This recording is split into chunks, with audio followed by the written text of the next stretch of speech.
안녕하세요. 좋은 하루 보내세요. 저희 채널이 마음에 드셨다면 좋아요와 구독 부탁드려요. 여러분의 응원이 힘이 된답니다. 자, 이제 실화를 하나 들려드릴게요.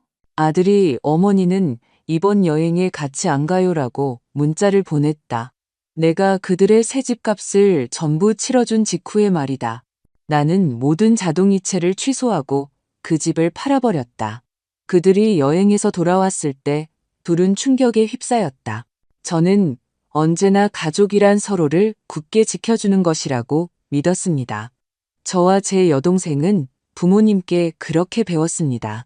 서로 돕고 버리지 말고 곁에 있어 주어라. 그리고 저는 이 원칙을 제 아들 민준에게도 그대로 물려주었다고 진심으로 생각했습니다. 하지만 지금 돌이켜보면 어딘가에서 저는 크게 착각하고 있었습니다. 너무 오냐오냐 키웠거나 아니면 너무 많은 것을 용서했기 때문이겠지요. 특히 제 남편 정훈이 세상을 떠난 후에요. 5년 전 그때 저는 홀로 남겨졌고 아마도 제 인생의 마지막 가까운 사람을 잃을까봐 두려웠던 것 같습니다. 제 이름은 김영숙, 나이는 67세입니다. 최근 몇 년간 저는 혼자 살고 있습니다. 정훈과 제가 거의 30년 전 민준이가 12살 때 산 집에서요. 그때 우리는 마치 천국에 정착한 것 같았습니다. 서울에서 그리 멀지 않으면서도 조용한 녹색 신도시 분당은 마치 가족 생활을 위해 특별히 만들어진 곳 같았죠. 저는 초등학교 교사였고 정우는 보험 설계사였습니다. 우리 둘 다 출세 지향적인 사람은 아니었지만 집안은 잘 유지되었습니다. 빚도 지지 않았고 조금씩 저축도 하기 시작했습니다. 정우는 언제나 멀리 내다보는 사람이었습니다. 그는 자주 말했습니다. 여보, 내가 혹시 갑자기 없어져도 당신이 편안하게 살 수 있도록 모든 것을 준비해둬야 해. 저는 그때마다 손사래를 쳤습니다. 우리는 동갑인데 무슨 만약이라는 말이냐고요. 하지만 그는 정말로 먼저 떠나버렸습니다. 아침에 일어나지 못했습니다. 심장마비였죠. 모든 것이 너무나 조용히 일어나서 저는 처음엔 믿을 수가 없었습니다. 하지만 알고 보니 그는 정말로 모든 것을 예견하고 있었습니다.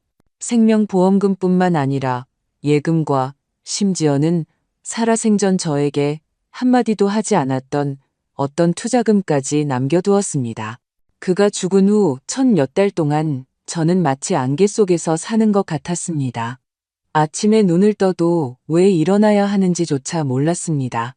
만약 민준이와 그의 아내 지아가 아니었다면 저는 아마 그대로 몸져 누웠을 겁니다.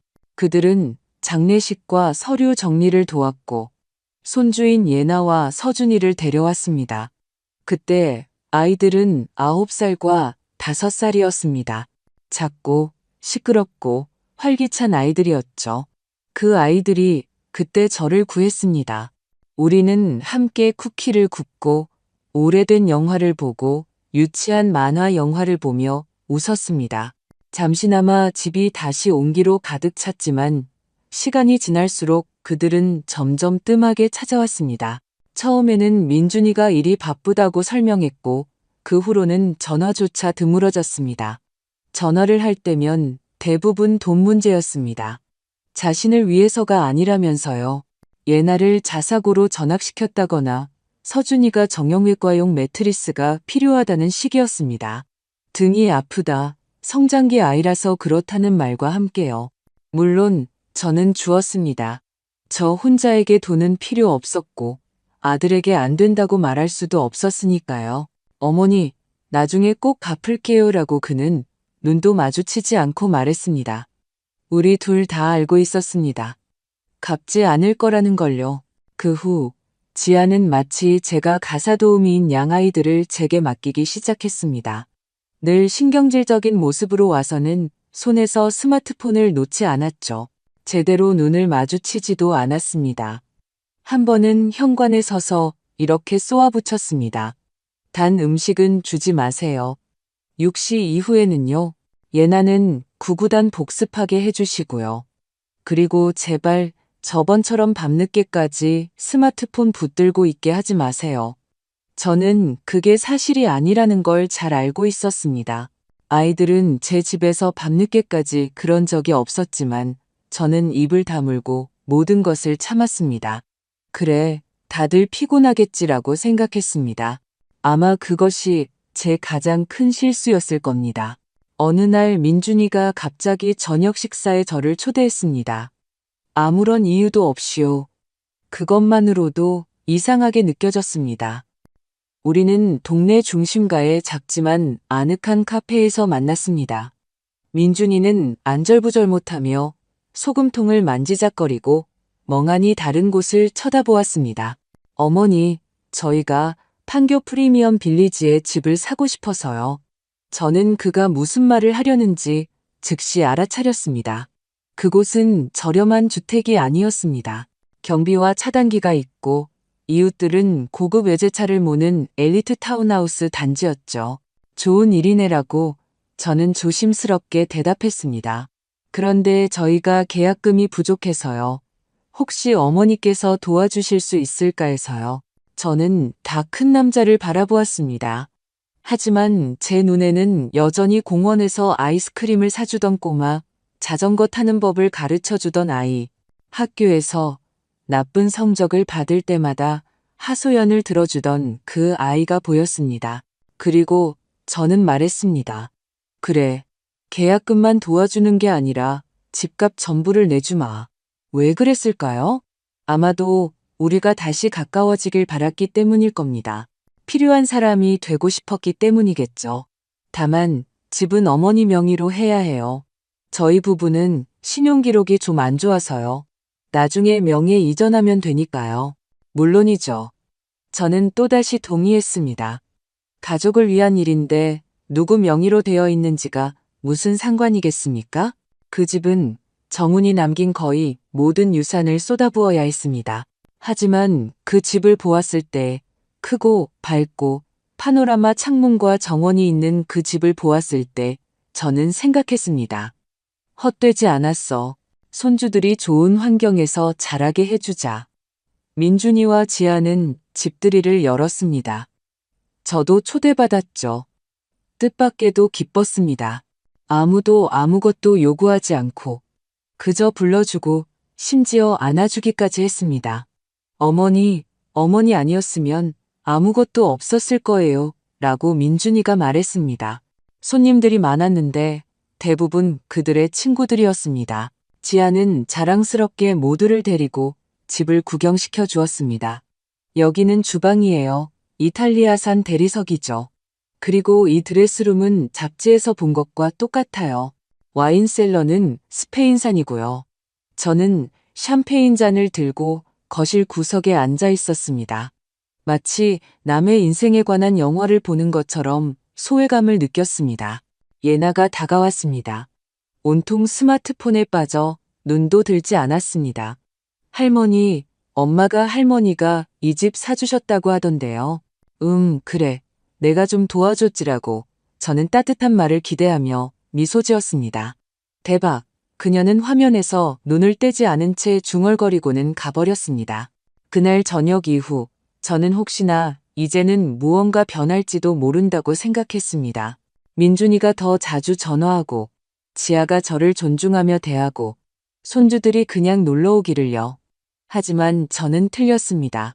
모든 것은 이제 막 시작이었습니다. 집들이 이후 모든 것은 원래대로 돌아갔습니다. 저는 여전히 제 집에서 혼자 앉아 있었습니다. 민준이의 전화는 다시 드물어졌고 거의 항상 무언가를 바라는 뉘앙스가 담겨 있었습니다. 여행 갈 돈이 부족하다거나 아이들이 아프다거나 차 변속기가 고장났다는 시기였습니다. 그리고 지아는 그녀는 아예 저를 무시하기 시작한 것 같았습니다. 가끔씩 8시에 애들 데리러 갈게요. 나 예나 맡길게요. 저희 오늘 저녁 약속 있어요. 라는 문자만 툭 던졌습니다. 처음에는 괜찮아. 젊은 부분이 자기들 걱정이 있겠지라고 스스로를 다독였습니다.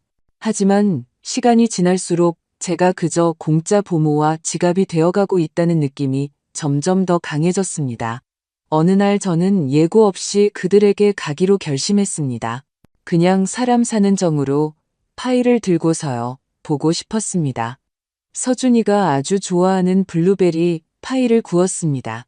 서류상으로는 여전히 제 명의로 된 집에 차를 몰고 갔습니다. 마당에는 차 몇 대가 서 있었고 창문에는 불이 켜져 있었으며 웃음소리가 들렸습니다. 초인종을 눌렀습니다. 문을 연 것은 지아였고 그녀의 얼굴을 보자마자 저는 제가 환영받지 못한다는 것을 바로 알았습니다. 어머님, 저희가 기다리지 않았는데요. 민준 씨 동료들과 저녁 식사 중이에요. 안에는 식탁, 와인병들, 소란스러운 분위기였습니다. 동료들과의 저녁 식사라기엔 전혀 그렇지 않아 보였습니다. 그냥 지나가던 길이었어라고 저는 파일을 내밀며 거짓말을 했습니다. 너희들 어떻게 지내나 궁금해서 들렀지. 감사합니다만 아이들은 친구 집에 있어요. 어머님이 다녀가셨다고 전해드릴게요.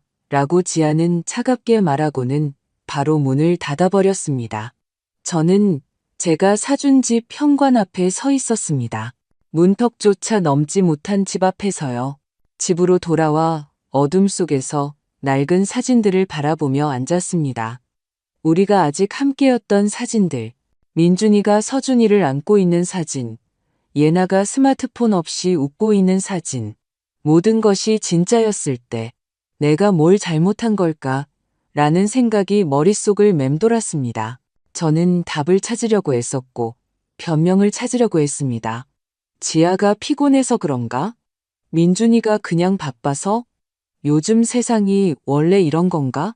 늙은이들은 길가에 버려지는 건가? 봄에 민준이가 전화를 했습니다. 목소리만 듣고도 무언가 필요하다는 것을 바로 알았습니다. 어머니, 저희가 유럽 여행을 갈까 생각 중이에요. 프랑스, 이탈리아요. 오래전부터 꿈꿔왔거든요. 2주 동안 아이들과 함께요. 아이들에게 좋은 경험을 시켜주고 싶어요. 멋지구나라고 저는 다음에 무슨 말이 나올지 이미 알면서 대답했습니다. 네, 그런데 지금 비행기 표도 비싸고 호텔도 비싸서요. 조금 도와주십사 하고요. 얼마냐고요? 그가 액수를 말했습니다. 치명적이지는 않지만 상당한 금액이었습니다. 제가 침묵하자 그는 제가 망설인다고 생각했는지 말을 이었습니다. 어머니, 아이들이 세상을 봐야 한다는 거 아시잖아요. 예나는 곧 대학에 가야 하고 서준이도 환경을 바꾸는 게 좋을 거예요. 저는 들으면서 조용히 물었습니다. 나를 데려갈 생각은 안 해봤니? 그는 침묵했습니다. 황급히 말을 고르는 소리가 들리는 듯 했습니다. 저희는, 가족끼리만 가는 여행으로 생각해서요. 우리 넷만요. 그럼 나는 가족이 아니니? 물론이죠, 어머니. 그냥 아이들이 자유를 원해서요. 그리고 어머니는 피곤하실 수도 있잖아요. 관광, 산책 같은 거요. 나는 매일 1시간씩 걷고 일주일에 2번 요가를 해 견딜 수 있을 것 같은데? 지아랑 얘기해 볼게요. 저는 그가 얘기하지 않을 거라는 걸 알았습니다. 3일 후에 문자가 왔습니다. 어머니, 미안하지만 같이 못 가겠어요. 지아가 부담스러워해요. 이해해 주시길 바라요. 항공권 도움은 여전히 기대하고 있어요. 저는 이 문자를 여러 번 읽었습니다. 부담스럽다, 즉 짐이라는 뜻이었습니다. 나는 어머니입니다. 그들에게 집을 사주고 돈으로 도와주고 아이들을 돌봐준 여자, 짐이라니. 저는 밤새 잠을 이루지 못했습니다. 천장을 바라보며 누워 민준이가 엄마가 최고야라고 속삭이던 때를, 서준이가 할머니는 슈퍼히어로라고 쓴 그림을 가져다 주던 때를, 예나가 초등학교 때 발표회에 와달라고 부탁하던 때를 떠올렸습니다. 그리고 이제 저는 그들에게 짐이 되었습니다. 아침에 저는 멍한 상태로 일어나 몸을 추스르고 커피를 내렸지만 속은 텅 비어 있었습니다. 더 이상 어떤 변명도 찾을 수 없었습니다. 지아에게도 민준이에게도요. 저는 그들에게 필요 없는 존재가 되었습니다. 그들에게 필요한 것은 제 카드였지 제가 아니었습니다. 낮에 친구인 최경희 씨에게서 전화가 왔습니다. 우리는 북클럽에서 만나 함께 책을 읽고 토론하며 자주 통화하는 사이였습니다. 영수가, 어디야? 우리 오늘 만나기로 했잖아. 라고 그녀가 걱정스러운 목소리로 말했습니다. 나 완전히 잊고 있었어. 책도 다 못 읽었네. 목소리가 떨렸습니다. 저는 간신히 참았습니다. 미안해, 피곤해서, 머리가 좀. 무슨 일 있어? 그리고 저는 모든 것을 털어놓았습니다. 문자에 대해, 집에 대해, 무관심에 대해, 짐이라는 말에 대해, 맙소사 영수가 그건 너무 끔찍하다. 민준이가 그럴 수 있다니 믿기지가 않네. 내가 과장하는 걸지도 몰라라고 저는 스스로를 변명하려 했습니다. 그냥 생각 없이 그런 걸지도. 그만해라고 그녀가 단호하게 말했습니다. 네가 직접 말했잖아. 설날에 널 초대하지도 않았다고. 자기들끼리만 보내고 싶다면서 선물값은 네가 다 냈잖아. 내 생일은 잊어버리고 다음날 차 수리비 빌려달라고 한 건 어떻고. 이건 우연이 아니야. 이건 시스템이라고.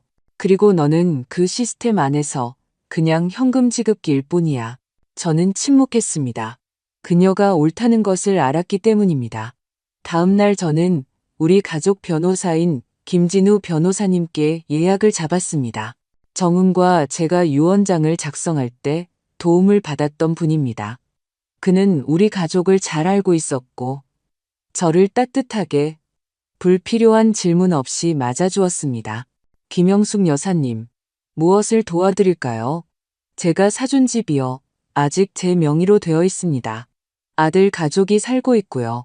제가 그 집을 처분할 수 있는지, 예를 들어 팔 수 있는지 알고 싶습니다. 그는 눈썹을 치켜 올렸지만 묻지는 않았습니다. 제가 가져온 서류를 주의 깊게 검토했습니다.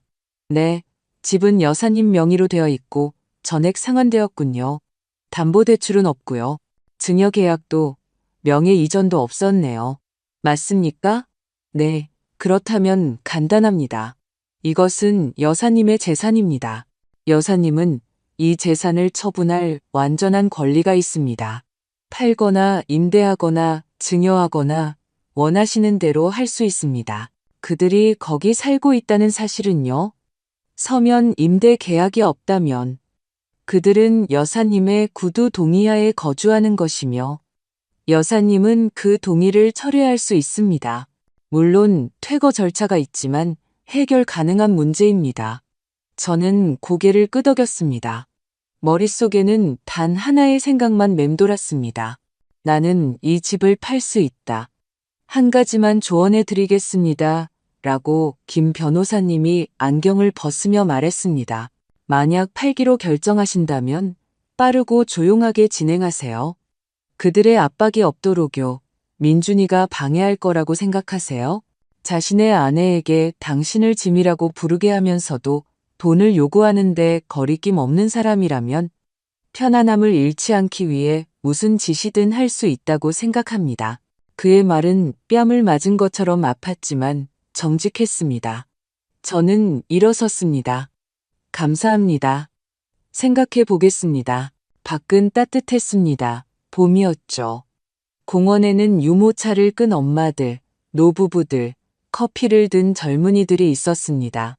저는 벤치에 앉아 생각했습니다. 나와 민준이 사이에 있었던 모든 것이 정말로 끝난 걸까?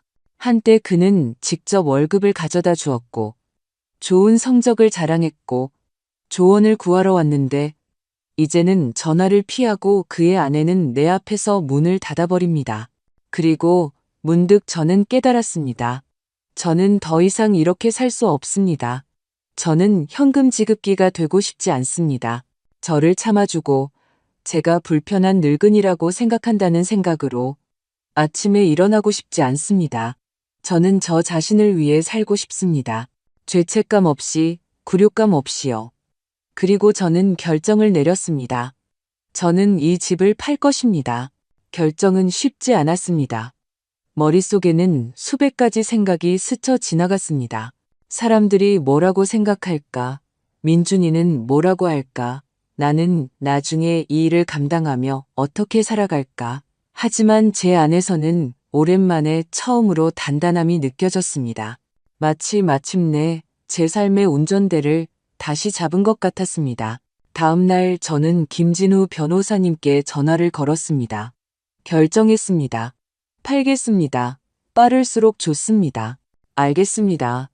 여사님이라고 그는 차분하지만 존중이 담긴 목소리로 대답했습니다. 실력 있는 중개인에게 연락하겠습니다. 경험 많고 믿을 만한 여성분인데 괜찮으시면 내일이라도 뵐 수 있습니다. 괜찮아요. 준비됐습니다. 다음 날 강유미 소장님이 저를 찾아왔습니다. 40대 중반의 다부지고 비즈니스적인 태도에 활기찬 눈을 가진 분이었습니다. 서류를 보고 몇 가지를 다시 물어본 뒤 즉시 자신감 있게 말했습니다. 판교 프리미엄 빌리지군요. 위치가 아주 좋습니다. 이런 집은 아주 빨리 나갑니다. 일주일 안에 구매자를 찾을 수 있을 거라고 생각합니다. 그렇게나 빨리요? 제가 놀라서 물었습니다. 네, 특히 지체하지 않는다면요? 한 가지, 가족분들은 매각 사실을 알고 계신가요? 아니요. 그리고 아직 말할 계획도 없습니다. 강 소장님은 고개를 끄덕였습니다. 그렇다면 집을 보여주는 것은 아무도 없을 때 해야겠네요. 저는 그들의 일정을 손바닥 보듯 알고 있었습니다. 민준이는 저녁까지 회사에 있고 지아는 화요일과 목요일에 샵에 갑니다. 아이들은 3시까지 학교에 있습니다. 우리는 그 시간에 집을 보여주기로 했습니다. 그리고 한 가지 더요라고 강 소장님이 조심스럽게 말했습니다. 매각 후에는 가족들의 짐을 어떻게 할지 결정해야 합니다. 전부 그들 것입니다라고 저는 고개를 끄덕였습니다. 포장과 보관 비용은 제가 지불할 용의가 있습니다. 안전하게 보관되도록 하되 제 집에는 두지 않을 겁니다. 이해합니다. 믿을 만한 이사업체를 알고 있습니다. 모두 깔끔하게 수거해서 창고로 옮겨줄 겁니다. 목록을 작성해서 가족분들께 보관 장소 좌표를 전달해 드리죠. 저는 그들이 유럽 여행의 꿈에서 돌아왔을 때 집도 없고 짐도 없는 모습을 상상해 보았습니다. 제 편지 한 통만 덩그러니 놓여 있겠죠. 네, 충격일 겁니다. 하지만 짐이라는 문구가 담긴 그 문자는 저에게 충격이 아니었을까요? 그들은 언제 출국합니까? 김 변호사님이 물었습니다. 2주 후에 14일 동안요. 완벽합니다. 그들이 없는 동안 모든 것을 처리하죠. 집 보여주기, 감정평가, 계약, 거래까지요. 불필요한 소동 없이요. 그가 옳았습니다. 민준이가 미리 알게 되면 소란이 일어날 겁니다. 근거 없이 거래를 막으려고 할 수도 있겠지만 신경은 쓰이겠죠. 하지만 이렇게 하면 모든 것이 법에 따라 조용하고 깨끗하게 처리될 겁니다. 우리는 중개소와 계약을 맺고 가격, 세금, 수수료에 대해 논의했습니다. 모든 서류는 제 명의였습니다. 어떤 예상치 못한 일도 없었습니다. 저는 김 변호사님 사무실을 나오며 낡은 장에 마침표를 찍은 듯한 이상한 기분을 느꼈습니다. 분노가 아니라 명확함이었습니다. 집에 돌아와 책상에 앉아 수첩을 펼쳤습니다. 제가 가족을 위해 정기적으로 지불하던 모든 비용을 적었습니다. 예나의 학교 등록금, 자동차 보험료, 아이 돌보미, 정원사, 경비, 심지어 지아의 월급이 밀렸다며 제가 대신 내주던 휴대전화 요금까지 길고 저에게는 굴욕적인 목록이 만들어졌습니다. 저는 이 모든 것이 언제 습관이 되었는지조차 깨닫지 못했습니다. 다음 날 저는 은행에 갔습니다. 안녕하세요라고 저는 정장을 입은 젊은 여성 매니저에게 고개를 끄덕였습니다. 아들 가족 앞으로 된 모든 자동이체를 취소하고 제 계좌 관리 위임장을 철회하고 싶습니다. 물론입니다, 여사님. 하지만 확실하신가요? 이 이체들은 반년 넘게 계속되었는데요. 확실합니다라고 저는 차분하게 말했습니다. 그리고 몇 주 후에 부동산 매각으로 큰 금액이 들어올 예정입니다. 투자 옵션에 대해 상의하고 싶습니다. 우리는 별도의 상담실에 앉았습니다. 그녀는 저에게 다양한 프로그램을 보여주었습니다. 보수적인 것, 중도적인 것, 좀 더 위험성이 있는 것. 결국 저는 일부는 안전한 채권에, 일부는 여행이나 개인적인 지출을 위해 접근성이 좋은 유연한 계좌에 넣기로 결정했습니다. 예전에 다른 사람을 위해 했던 모든 것을 이제 저는 저 자신을 위해 하고 있었습니다. 그리고 한 가지 더요라고 저는 마지막으로 말했습니다. 유언장을 갱신해야 합니다. 저희가 공증인이나 변호사를 추천해 드릴 수 있습니다. 괜찮습니다. 제 변호사님이 계세요. 예전에는 모든 것이 민준이 앞으로 되어 있었습니다.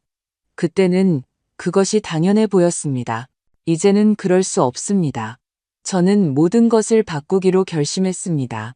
일부는 자선단체에, 일부는 저 자신을 위해, 그리고 오직 가족이 진정한 지지와 보살핌을 보여줄 때만 일부가 그들에게 돌아갈 수 있도록요. 보장도 자동도 없습니다. 오직 제 선택만이 있을 뿐입니다. 다음 날 저는 오랜만에 처음으로 자유로운 기분으로 잠에서 깼습니다. 아무데도 아프지 않았고 머리도 어지럽지 않았습니다. 저는 일어나 커피를 끓이고 노트북을 열었습니다. 검색창에 노년층을 위한 토스카나 여행을 입력했습니다. 바로 그곳이 정훈과 제가 10년 전에 가기로 꿈꿨던 곳이었습니다. 계속 미루기만 했죠.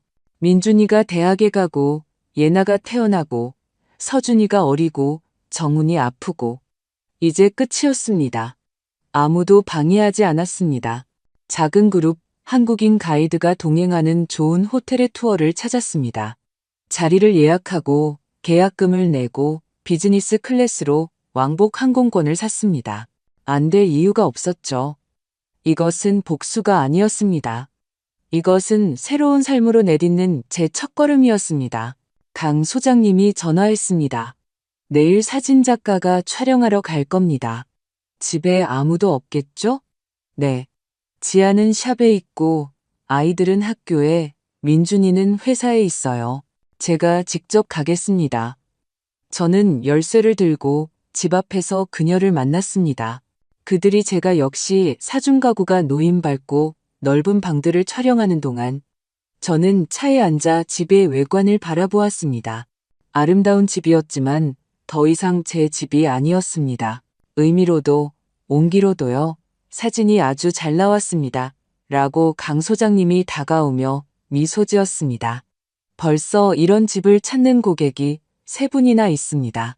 제가 확신하는데 금방 처리될 겁니다. 저는 고개를 끄덕였습니다. 완벽하네요라고 저는 말했습니다. 가장 중요한 건 그들이 여행에서 돌아오기 전에 모든 것을 끝내는 거예요. 끝내겠습니다라고 그녀가 약속했습니다. 제가 다 관리하고 있습니다. 그날 저녁 그녀가 다시 전화했습니다. 구매자가 있습니다. 의사 부부인데 남편은 외과 의사, 아내는 교수입니다. 대출 없이 전액 현금으로 즉시 지불할 의향이 있습니다. 일주일 내에 거래를 마무리하고 싶어 합니다. 저는 말없이 들었습니다. 모든 것이 너무 빨리 진행되어 숨이 막힐 지경이었습니다. 하지만 솔직히 모든 것이 완벽하게 진행되고 있었습니다. 아무도 몰랐습니다. 어떤 드라마도 없이 오직 서류와 계산뿐이었습니다. 계약서에 서명합시다라고 저는 말했습니다. 아무도 돌아와서 정의를 위해 싸우기 시작하기 전에요. 거래는 금요일로 정해졌습니다. 민준이와 지아가 여행에서 돌아오기 바로 3일 전이었습니다. 우리는 변호사 사무실에서 만났습니다. 저와 강 소장님, 그리고 구매자들. 박 교수 부부는 지적이고 상냥했습니다. 남편인 외과 의사는 차분하고 자신감 있었고, 아내인 대학 교수는 안경을 쓰고 친절한 미소를 띠고 있었습니다. 정말 멋진 집이네요. 김영숙 여사님이라고 그녀가 서류에 서명하며 말했습니다. 오랫동안 바로 이런 집을 찾았어요. 소중히 아끼겠습니다. 저는 그저 고개를 끄덕였습니다. 제가 이 집에서 단 하루도 살아보지 않았다는 것, 저를 불편하게 여기게 된 사람들을 위해 샀다는 것을 설명하지 않았습니다. 등기 이전은 빠르게 진행되었습니다. 모든 서류는 완벽했고 거래는 깨끗했습니다. 마지막 서명을 했을 때 저는 어깨에서 시멘트 포대를 내려놓은 듯한 기분이 들었습니다. 축하합니다라고 김 변호사님이 말했습니다. 돈은 24시간 내에 계좌로 입금될 겁니다. 모든 것이 완벽하게 진행되었습니다. 저는 그와 강 소장님께 감사 인사를 드린 후 잠시 망설이다 물었습니다. 짐은 다 준비되었나요? 네라고 그녀가 대답했습니다. 내일 아침에 이삿짐센터 직원들이 와서 모든 것을 깔끔하게 포장하고 약속대로 창고로 옮길 겁니다. 저는 고개를 끄덕였습니다. 그리고 민준이에게 줄 편지도 잊지 마세요. 이미 다 준비되었습니다. 부탁하신 대로 이웃집에 맡겨두겠습니다. 거기에는 창고 주소와 상황 설명이 들어있을 겁니다. 제가 사무실을 나왔을 때 하늘은 흐렸고 가랑비가 내리고 있었지만 저는 갑자기 평온함을 느꼈습니다. 히스테리도 원망도 없이 그저 평온했습니다. 저는 오래전에 했어야 할 일을 한 것이었습니다. 다음 날 아침 이삿짐 센터 직원들이 집에서 짐을 빼는 동안 저는 근처에 세워둔 제 차에 앉아 있었습니다. 지아가 고른 소파가 실려 나가거나 예나의 학교 공책이 포장되는 모습을 보고 싶지 않았습니다. 제게는 필요 없는 일이었습니다. 강 소장님은 낮에 전화했습니다. 모든 것이 끝났습니다. 짐은 옮겨졌고 새 주인은 내일 입주합니다. 편지는 이웃에게 전달했습니다. 감사합니다. 정말 고맙습니다. 집으로 돌아와 커피를 끓이고 옷장에서 낡은 사진첩을 꺼냈습니다. 거기에는 정훈과 민준이와 손주들과 함께 찍은 사진들이 있었습니다. 그리고 모든 사진 속에 저는 믿고 있었습니다. 주기만 하면 언젠가는 인정받을 것이라고 이제 저는 알았습니다. 항상 그런 것은 아니라는 것을요. 다음 날 아침 민준이에게서 전화가 왔습니다. 저는 이날이 올 줄 알았습니다. 어머니, 왜 전화를 안 받으세요?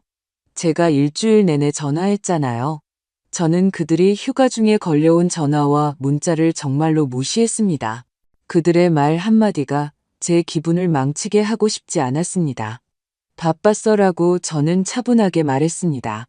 나도 내 인생이 있으니까. 그는 침묵했습니다. 아마도 그런 대답이 그에게는 예상 밖이었을 겁니다. 어머니, 대체 무슨 일이에요? 저희 내일 도착하는데 어머니 댁에 들를게요. 내일은 안 돼. 피곤할 테니 쉬고 짐 정리부터 해. 내가 나중에 전화할게. 무슨 짐이요? 그가 놀라서 물었습니다. 어머니, 제대로 좀 말씀해 보세요. 무슨 일이에요? 내일이면 다 알게 될 거야 라고 저는 대답하고 전화를 끊었습니다. 심장이 두근거리고 손이 약간 떨렸지만 마음속에는 두려움도 죄책감도 없었습니다. 오직 차분한 확신만이 있었습니다. 다음 날 저녁 정확히 6시 시계처럼 전화가 울렸습니다.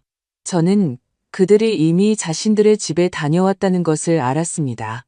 어머니, 민준이의 목소리는 절제되어 있었지만 떨리고 있었습니다. 무슨 짓을 하신 거예요? 안녕, 민준아. 돌아왔나 보구나. 집에 누가 살고 있어요? 모르는 사람들이에요. 우리 짐은 어디 있어요? 모든 짐은 안전하게 보관되어 있어. 창고 주소는 이웃집에 맡겨둔 편지에 있어. 침묵, 소화기 속에 진공 상태가 찾아온 것 같았습니다. 그러다 그가 숨을 내쉬었습니다. 우리 집을 팔았군요. 나는 내 집을 팔았어. 내 명의로 되어 있고 내가 한 푼까지 다 지불했으며 너희들이 나를 문턱에도 못 들어오게 했던 그 집을. 하지만 우리가 거기 살았잖아요. 내 허락하에라고 저는 차분하게 말했습니다. 내 허락하에 너희가 거기 살았지. 하지만 이제는 아니야. 전화기 뒤편 어딘가에서 지아가 소리를 질렀습니다. 순간 그녀가 직접 수화기를 낚아챘습니다. 어머님, 제정신이세요? 어떻게 이런 짓을 할 수 있어요? 이건 어머님 손주들 집이잖아요. 저희 이제 어디서 살아요? 안녕, 지아야. 너희 둘 다 성인이고 일하는 사람들이니 아파트라도 구해서 살다가 나중에 너희 집을 사렴. 저희는 그런 집을 살 여유가 없어요. 그녀는 거의 비명을 질렀습니다. 그럼 나를 짐이라고 부르지 말았어야지. 그건 그냥 표현일 뿐이었어요. 네가 나한테 돈을 요구하면서 선택한 표현이지. 자, 이제 너희는 짐에서 자유로워졌네. 그러자 수화기에서 예나의 목소리가 들렸습니다. 할머니, 이건 옳지 않아요. 우린 가족이잖아요. 할머니가 모든 걸 망쳤어요. 네가 마지막으로 나한테 그냥 전화한 게 언제니? 뭔가 부탁하기 위해서가 아니라 제가 물었습니다. 그냥 내가 어떻게 지내는지, 무슨 일이 있는지 물어보려고. 네가 마지막으로 나한테 스스로 찾아온 게 언제니? 내가 상기시켜주지 않아도 그녀는 침묵했습니다. 얘야라고 저는 부드럽게 말했습니다. 너희 모두는 오래전에 가족이기를 그만뒀어. 나는 그냥 편리한 기능이었을 뿐이고 이제 나는 다시 사람이 된 거야. 저녁에 저는 여행 가방을 싸기 시작했습니다. 이탈리아 여행까지 3일이 남았습니다. 정훈과 제가 예전에 남쪽으로 여행 갈 때 입었던 그 드레스를 꺼내고 크림, 약, 여행 안내서를 쌌습니다. 생각했습니다. 내가 정말 이걸 해냈나? 저는 이걸 해냈고 오랜만에 처음으로 살아있음을 느꼈습니다. 3일은 바쁘게 지나갔습니다. 보험에 가입하고 편한 신발 2켤레를 사고 서류를 확인하고 집 한 돈을 여러 예금 계좌로 나누어 이체했습니다. 나머지 금액은 자유롭게 인출할 수 있는 계좌에 남겨두었습니다. 생활비와 즐거움을 위해서요. 짐을 싸는 동안 민준이에게서 문자가 왔습니다. 하나는 화가 난 듯 느낌표로 가득 찬 비난이었고 다른 하나는 슬픈 내용이었습니다. 어머니가 모든 걸 망쳤어요. 어머니를 못 알아보겠어요. 그 후로는 무시, 전화도 편지도 없었습니다. 솔직히 저는 그 고요함에 감사했습니다. 공항에는 택시를 타고 갔습니다. 운전기사 아저씨는 수다스러운 분이어서 어디 가는지 혼자 가는지 묻기 시작했습니다. 처음에는 자세히 말하고 싶지 않았지만 나중에는 그냥 말했습니다. 이탈리아요. 토스카나로 휴가 가요. 그는 잠시 말을 잇지 못하더니 미소를 지었습니다. 멋지게 사시네요. 어머님, 존경합니다. 저는 피식 웃었습니다.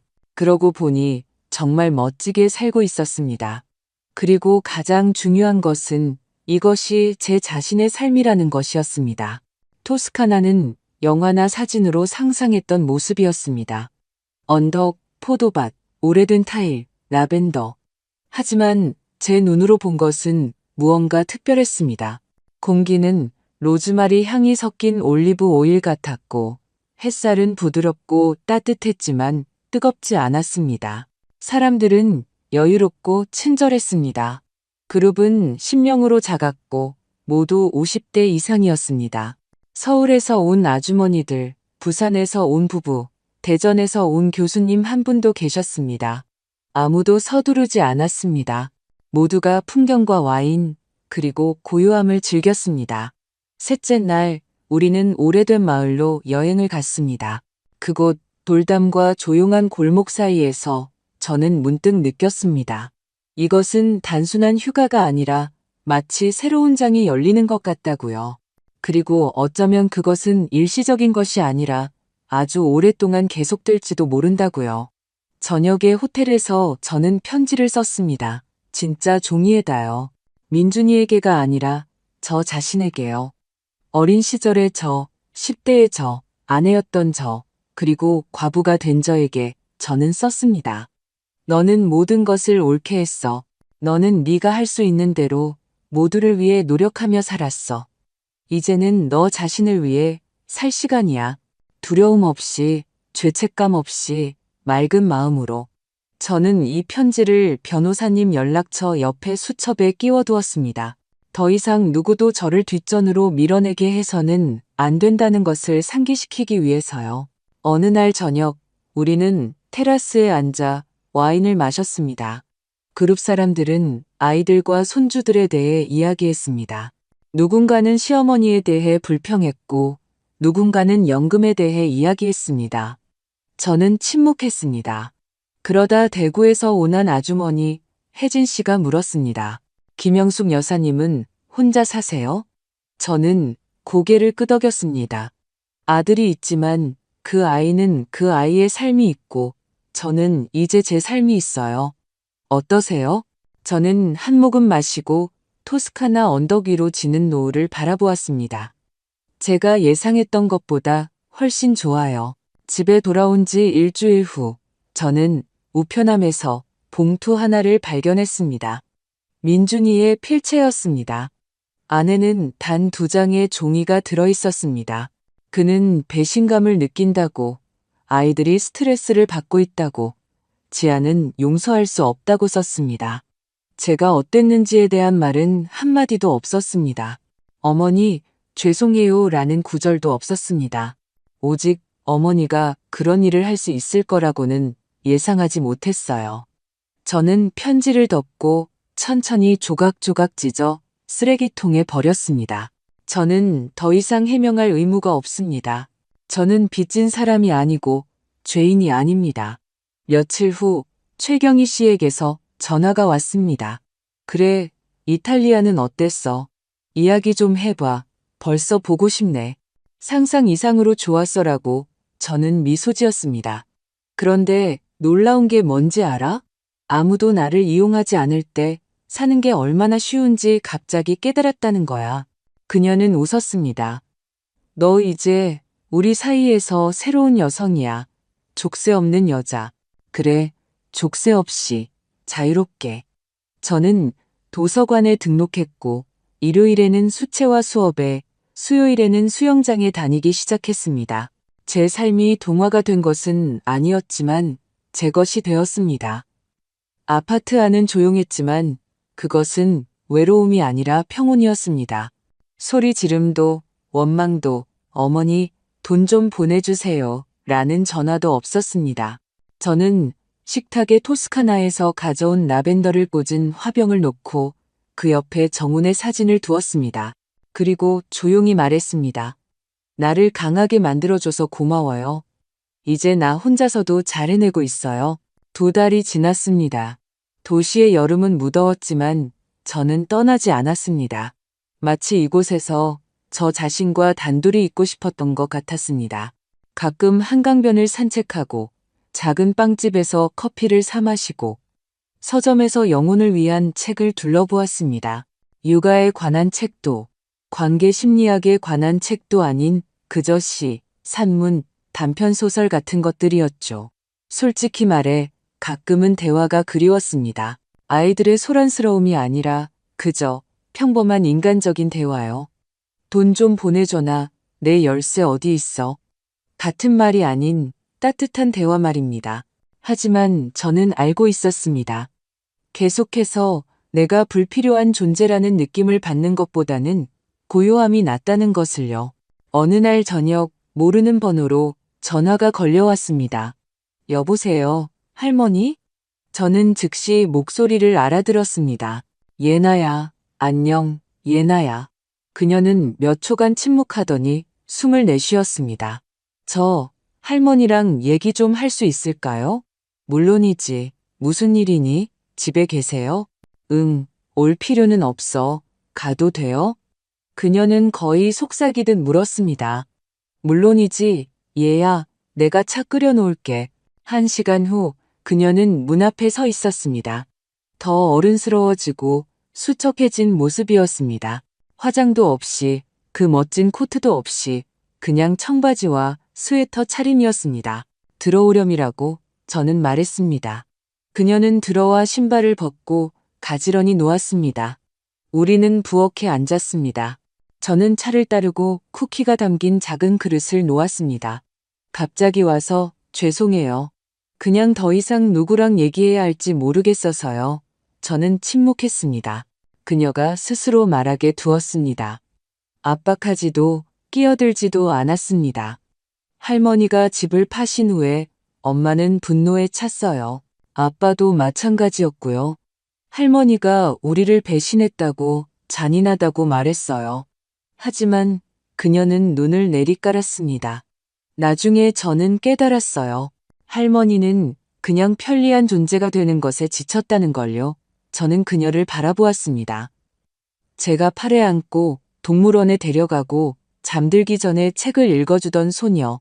이제는 목소리에 깨달음이 묻어나는 어른이 되어 있었습니다. 넌 아무에게도 말 안 했지? 그녀가 물었습니다. 친구들에게도, 이웃들에게도, 아니, 그건 나와 너희들 사이의 일이었어. 그리고 일어난 일은 복수가 아니라 필요에 의한 것이었어. 그녀는 고개를 끄덕였습니다. 저도 이제는 그걸 이해해요. 그냥 엄마는 누구의 도움 없이 사는 걸 두려워하는 것 같아요. 그럼 넌 예나야? 제가 부드럽게 물었습니다. 넌 뭐가 두렵니? 그녀는 얼굴을 붉혔습니다. 저도 그렇게 될까 봐요. 받기만 하고 곁에 누가 있는지 알아채지 못하는 사람이요. 우리는 침묵했습니다. 저는 그녀에게 차를 더 따라주었습니다. 가끔 생각해요, 할머니. 그녀는 찻잔을 보며 말했습니다. 만약 할머니가 떠나지 않았다면, 자신 속으로 들어가지 않았다면, 원하는 대로 살기 시작하지 않았다면, 어쩌면 우리는 모든 것을 당연하게 여기며 계속 살았을지도 몰라요. 저는 고개를 끄덕였습니다. 아마도 사람들은 그냥 바뀌는 경우가 드물어 대개는 무언가를 잃었을 때 바뀌지. 그날 저녁 이후 예나는 가끔 부탁 없이 들르기 시작했습니다. 그냥 빵을 사 오거나 잡지를 들고 오거나 그저 이야기하러요. 저는 아무것도 기대하지 않았고 계산하지 않았지만 따뜻했습니다. 손녀가 기억해냈기 때문이 아니라 순수한 마음으로 압박 없이 의무감 없이 왔기 때문이었습니다. 몇 주 후 은행에서 전화가 왔습니다. 김영숙 여사님, 투자 상담사와 미팅이 잡혀 있습니다. 자선 프로그램에 대한 여사님의 요청을 논의하고 싶습니다. 네, 물론이죠. 기억합니다. 확인합니다. 저는 정말로 자금의 일부를 비록 작지만 노년 여성을 돕는 재단에 기부하고 싶었습니다. 도움 없이, 연금 없이, 집 없이 남겨진 분들을 돕는 곳에요. 저는 그것이 어떤 기분인지 알았습니다. 살아는 있지만 곁에 아무도 없고 모든 것이 자신에게만 달려있을 때의 기분을요. 어느 날 저는 가게에서 민준이를 만났습니다. 우연히 그는 혼자 장바구니를 들고 걸어가고 있었습니다. 우리 둘 다 멈춰 섰습니다. 그는 어쩔 줄 몰랐습니다. 다가갈지, 지나칠지. 제가 먼저 한 걸음 다가갔습니다. 안녕, 민준아. 어머니, 안녕하세요. 그는 지치고 혼란스러워 보였습니다. 눈은 내리깔고 어깨는 축 처져 있었습니다. 어떻게 지내니? 제가 물었습니다. 살고 있어요. 아파트 구했어요. 지아는 잠시 친정에가 있고 저는 아이들과 함께 있어요. 잘 해내고 있니? 배우고 있어요. 그가 저를 쳐다보았습니다. 어머니, 형식적으로 사과하고 싶지는 않아요. 그냥 어머니가 얼마나 많은 일을 하셨는지 이제야 깨달았어요. 저는 어머니가 당연히 그래야 한다고 생각했고요. 네가 틀렸었지. 하지만 네가 그걸 이해한다는 것만으로도 시작이야. 그가 고개를 끄덕였습니다. 다시 돌아오실 건가요? 아니, 아들아. 나는 그 역할로 돌아가지 않을 거야. 하지만 나는 곁에 있을 거야. 한 사람으로서, 어머니로서 네가 동등한 대화를 할 준비가 되어 있다면 그는 아무 말도 하지 않고 그저 고개를 끄덕였습니다. 저는 뒤돌아보지 않고 떠났습니다. 저는 천천히 집으로 걸어갔습니다. 꽃집을 지나며 저 자신을 위해 백합을 샀습니다. 예전에는 항상 다른 사람들을 위해서만 샀으니까요. 이제 저는 가장 중요한 것을 깨달았습니다. 제가 그 집을 팔았을 때 제 인생은 끝나지 않았습니다. 오히려 거짓 없이, 강요된 역할 없이 항상 유용한 존재여야 한다는 필요성 없이 시작되었습니다. 가을은 갑작스러운 추위 없이 부드럽게 찾아왔습니다. 창밖 공원의 나무숲들은 황금빛이 되었고 저는 거의 매일 고요함 속에서 여유롭게 산책했습니다. 가끔 아는 사람들을 만났지만 놀랍게도 아무도 아무것도 묻지 않았습니다. 그저 안녕하세요. 김영숙 여사님, 어떻게 지내세요? 저는 차분하게 대답했습니다. 잘 지내요. 고맙습니다. 그 잘 속에는 모든 것이 담겨 있었습니다. 자유도, 겪어낸 일들도, 새로운 경계선도, 그리고 평온함도요. 어느 날 저녁, 낯선 목소리의 여성에게서 전화가 왔습니다. 안녕하세요. 김영숙 여사님 맞으신가요? 제 이름은 아영입니다. 저는 자선재단에서 일하고 있습니다. 멘토링 프로그램 참여 신청서를 남기셨었죠? 네, 제가 적합하다면 한번 해보고 싶습니다. 저희에게는 인생 경험과 이해심이 있는 분이 꼭 필요합니다. 어려운 상황에서 막 벗어나신 분들이 계세요. 그분들에게는 누군가 조언을 해주거나 그냥 들어주는 것만으로도 큰 힘이 됩니다. 한번 만나보시겠어요? 물론이죠. 괜찮습니다. 일주일 후 저는 어려운 상황에 처한 여성들을 위한 작은 센터의 방에 앉아 있었습니다. 제 앞에는 50대 정도로 보이는 지친 눈의 나연 씨가 앉아 있었습니다. 남편이 죽고 아이들은 뿔뿔이 흩어졌다고 했습니다. 일자리도 없고 겨우 월세방을 구했으며 연금은 쥐꼬리만 하다고요. 저는 조언 없이 훈계 없이 그저 들었습니다. 그러다 어느 순간 그녀가 물었습니다. 여사님은요? 어떻게 이겨내셨어요? 그리고 저는 처음으로 이야기했습니다. 짧고 차분하게 자세한 내용은 빼고 하지만 핵심을 담아서요. 인생에서 너무 오랫동안 다른 사람을 위해 살았다면 어느 날에는 살아남을 것인지 아니면 마침내 살아갈 것인지를 선택해야 한다고요. 그녀는 말없이 고개를 끄덕이더니 조용히 말했습니다. 감사합니다. 여사님이 말씀하시니 마치 공기가 맑아지는 것 같아요. 그 후 저를 더 자주 초대하기 시작했습니다. 강사로서도 전문가로서도 아닌 그저 대화 상대자로서요. 가끔은 파일을 구워가고 가끔은 그저 미소를 띠고 갔습니다. 우리는 차를 마시며 책에 대해, 날씨에 대해, 오래도록 사라지지 않지만 놓아버릴 수 있는 원망에 대해 이야기했습니다. 저는 제가 누군가에게 다시 유용한 존재가 될 수 있을 거라고 생각하지 않았습니다. 돈으로도 봉사로도 아닌 그저 저 자신으로요. 그동안 예나는 꾸준히 일주일에 한 번씩 찾아왔습니다. 가끔은 공책을 들고 가끔은 그저 함께 있기 위해서요. 그녀는 전문대에 입학했고 아르바이트를 시작했습니다. 가끔 아버지와 지내는 것이 얼마나 힘든지, 지아가 얼마나 드물게 전화하는지 이야기했지만 그녀는 잘 버텼고 매번 그녀에게서는 과시적이지 않은 진정한 어른스러움이 더 많이 느껴졌습니다. 할머니, 다시 돌아갈 생각 해보신 적 있으세요? 어느 날 우리가 차를 마시던 중 그녀가 물었습니다. 어디로 돌아가? 다시 가족으로, 그 역할로요. 저는 피식 웃었습니다. 나는 이제 예전의 내가 아니야. 돌아간다는 것은 다시 누군가에게 편리한 존재가 된다는 뜻이지. 난 더 이상 그러고 싶지 않아. 곁에 있을 수는 있지만 더 이상 희생자는 아니야. 그녀는 이해한다는 듯 고개를 끄덕였습니다. 저도 아니오라고 말하는 법을 배우고 있어요. 그래, 잘하고 있구나. 제때 배우는 게 가장 중요하지. 가끔 아침에 저는 짧은 글을 썼습니다. 출판을 위해서가 아니라 그저 저 자신을 위해서요. 사실은 따뜻할 수 있는 외로움에 대해 필요한 사람이라는 역할에서 벗어나는 것이 얼마나 힘든지, 하지만 그 역할에 평생 머물러서는 안 된다는 것이 얼마나 중요한지에 대해 저는 나중에 이 모든 것을 한 권의 노트에 모아볼까 생각했습니다. 팔기 위해서가 아니라 언젠가 예나가 찾아 읽고 그녀의 할머니가 항상 돕기만 한 사람이 아니라 자신을 선택하는 법을 배운 여성이었다는 것을 깨닫게 하기 위해서요. 어느 날 민준이가 전화했습니다. 그의 목소리는 예전보다 더 조용하고 부드러웠습니다. 어머니, 안녕하세요. 뵙고 싶어요. 다투려는 게 아니라 그냥 이야기하고 싶어서요. 저는 잠시 생각했습니다. 좋아, 금요일 4시에 공원에서.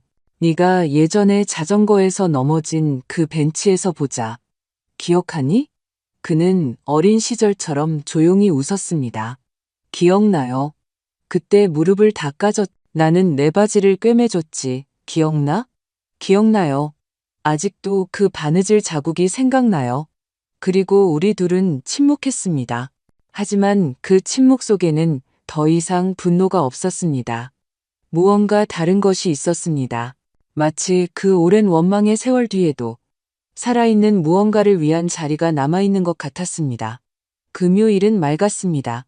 저는 조금 일찍 도착해서 공원 벤치에 앉았습니다. 오래전 민준이가 자전거 타는 법을 배울 때 그의 손을 잡아주었던 바로 그곳이었습니다. 나무들은 여전히 소리를 냈고 아이들은 놀고 있었으며 쓰레기통 옆에서는 참새들이 지저귀었습니다. 모든 것이 제자리에 있는 것 같았습니다. 오직 저만이 예전의 제가 아니었습니다.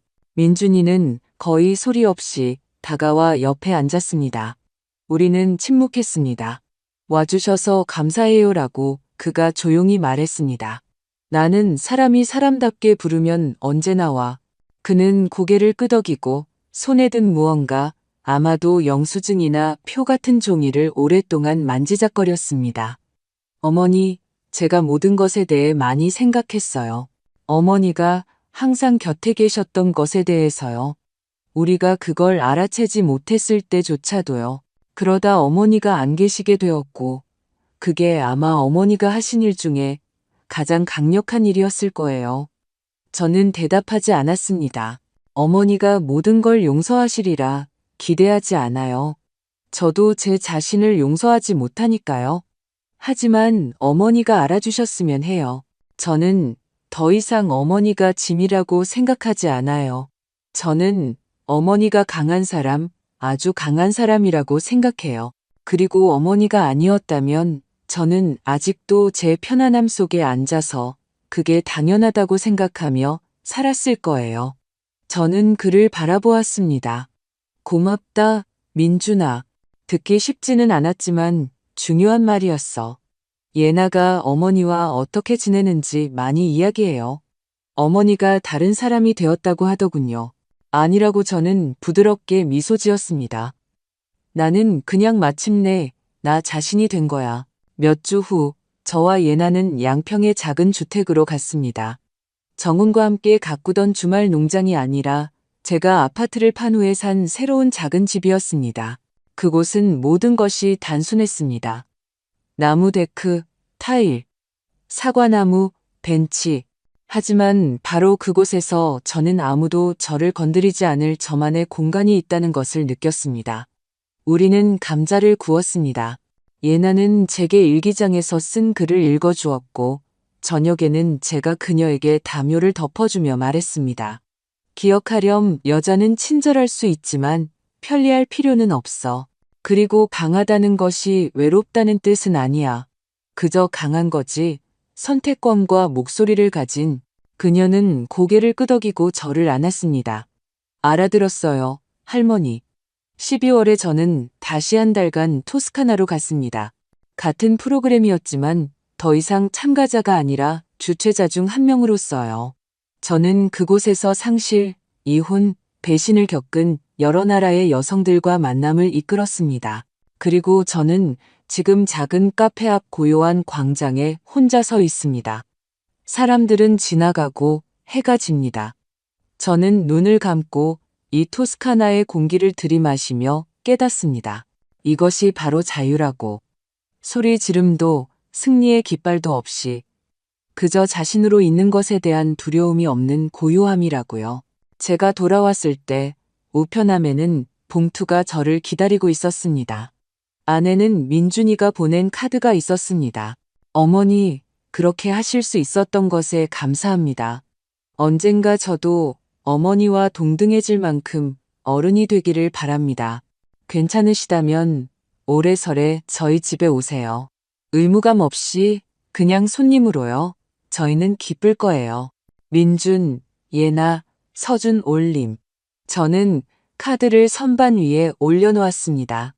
당장 갈 생각이라서가 아니라 우리 사이의 다리가 무너지지 않았음을, 그저 압박과 굴욕 없이 존중을 바탕으로 새로운 조건 위에 다시 세워졌음을 느꼈기 때문입니다. 그리고 지금 저는 발코니에 앉아 제가 가장 좋아하는 허브차를 우려내며 천천히 내리는 눈을 바라봅니다. 저는 예전보다 부유하지도 젊지도 않습니다. 하지만 오랜 세월 만에 처음으로 제 인생을 살고 있다는 느낌, 제가 그늘에 있거나 인정받기를 기다리는 것이 아니라는 느낌, 제 안이유가 자신있게 울려 퍼지고 제 내가 마음에서 우러나온다는 느낌을 받습니다. 저는 이상적인 어머니도 이상적인 할머니도 아닙니다. 하지만 저는 어느 날 이만하면 됐다 고 결심한 한 여성입니다. 그리고 그 결정이 모든 진짜의 시작이 되었습니다.